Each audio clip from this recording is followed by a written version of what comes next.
Hello, my name's Hazel and I'm going to be showing you this week's plant of the week.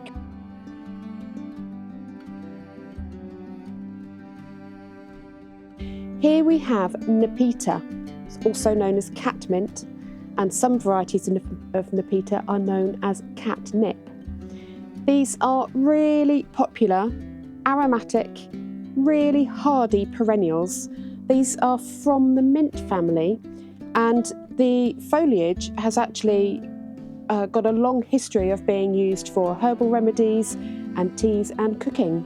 They are very similar to lavender in what they like and what they need and what they do, but they have this much softer foliage and a slightly more lax habit than lavender.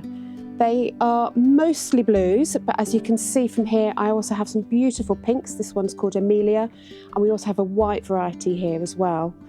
The blue variety I've got here is called Walker's Low. The most famous one, I suppose, would be Six Hills Giant, which can reach up to about 90 centimetres, whereas the white one here that we have at the front would reach about 30 centimetres.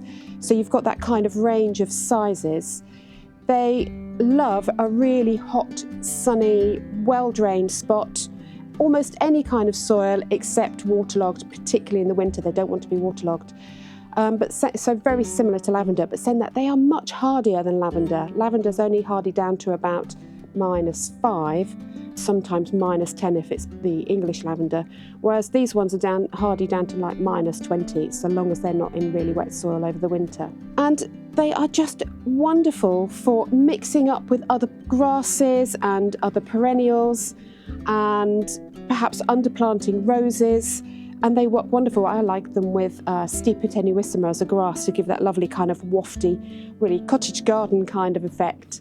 To keep them flowering all summer, once your flower spike has kind of faded, you just take that back down to about the next little area that branches, as you can see here, and then that will stimulate more flowers to form, and it will keep going all the way through the summer.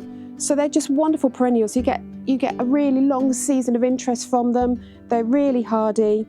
They are drought tolerant as well. They don't mind chalky soil and sandy soil, just that wet soil in the winter that they won't like. So they're just wonderful plants, and they're called catmint because cats love them. Cats are really attracted by the aromatic foliage. So if you've got cats in your garden, this is a really fantastic plant to keep them in your garden and keep them entertained. They love it. That's why these are my plant of the week for this week. Just wonderful perennials.